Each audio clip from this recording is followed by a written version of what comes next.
আসসালামু আলাইকুম। আজকে আমরা সলভ করব নিউটনীয় বলবিদ্যা রাজশাহী বোর্ড 2025-এর প্রথম প্রশ্ন। প্রশ্নে বলা আছে 7 কেজি ভরের একটি বস্তু 8 মিটার পার সেকেন্ড বেগে একটি স্থির বস্তুর সাথে সংঘর্ষে লিপ্ত হলো। সংঘর্ষের পরে বস্তু দুইটি একই দিকে আদিবেগের 1/4 বেগ নিয়ে চলতে থাকে।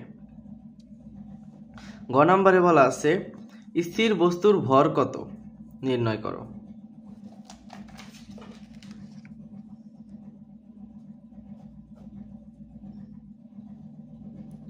তো প্রথম বস্তুর ভর দেওয়া আছে হচ্ছে 7 কেজি,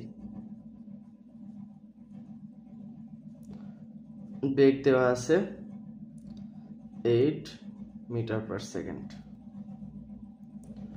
তো দ্বিতীয় বস্তুর ভর জানা নাই, বের করতে হবে। দ্বিতীয় বস্তুর আদিবেগ স্থির ছিল, এই জন্য 0 মিটার পার সেকেন্ড।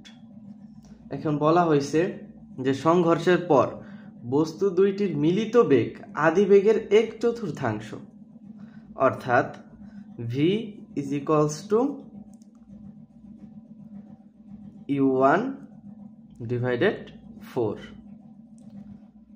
বা 8 divided 4 2 metre per second.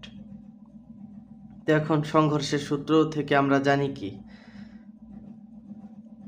m1 u1 plus m2 u2 equals to m1 plus m2 into v।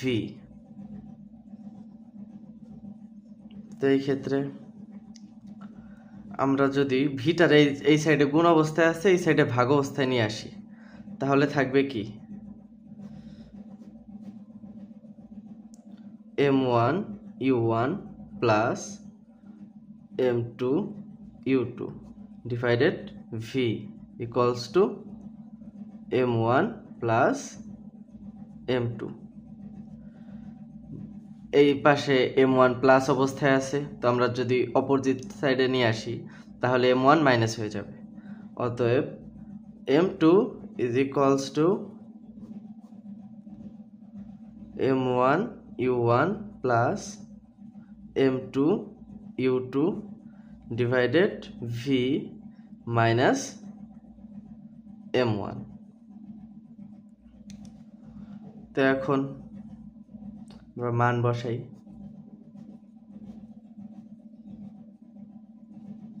m1 এর মান দেওয়া আছে 7 কেজি, u1 এর মান দেওয়া আছে 8 metre per second, plus m2 এর মান তো জানা নাই, অর্থাৎ m2 এর সাথে যেই আদিবেগ এটা তো 0, মানে m2 ইন্টু 0, মানে এই পুরাটাই 0 হয়ে যাইতেছে।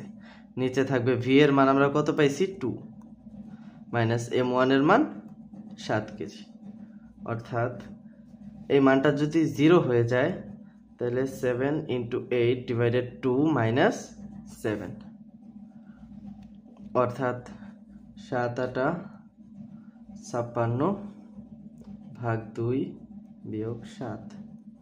56কে 2 দ্বারা ভাগ করা হলে আসে হচ্ছে 28,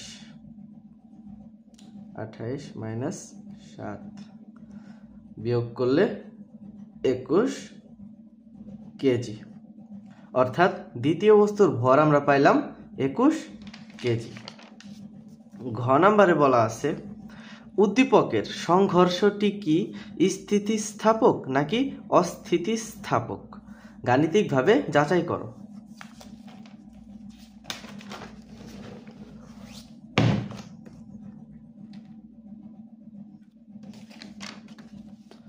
তো এখন কোন সংঘর্ষ স্থিতিস্থাপক হওয়ার ক্ষেত্রে আমরা জানি কি সংঘর্ষের পূর্বের শক্তি যদি E1 হয় এবং সংঘর্ষের পরের শক্তি যদি E2 হয় এবং এই দুইটা যদি সমান হয় তখনই কি কোনো সংঘর্ষ স্থিতিস্থাপক হবে, আর যদি সমান না হয় তাহলে অস্থিতিস্থাপক হয়ে যাবে। তো আমাদের প্রথমে এই যে সংঘর্ষের পূর্বের গতিশক্তি এবং সংঘর্ষের পরের গতিশক্তি এই দুইটা বের করতে হবে। তো সংঘর্ষের পূর্বের গতিশক্তি বের করার সূত্র হচ্ছে E1 ইকুয়ালস টু হচ্ছে half m1 U1 square plus half m2 U2 square,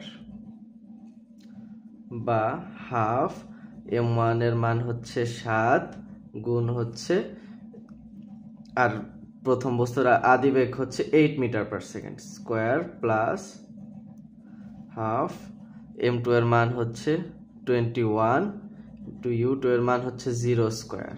তো এই পাশের মানটা আলটিমেটলি 0 হয়ে যাইতেছে। আমরা যদি শুধু এই পাশের মান ক্যালকুলেট করি, হাফ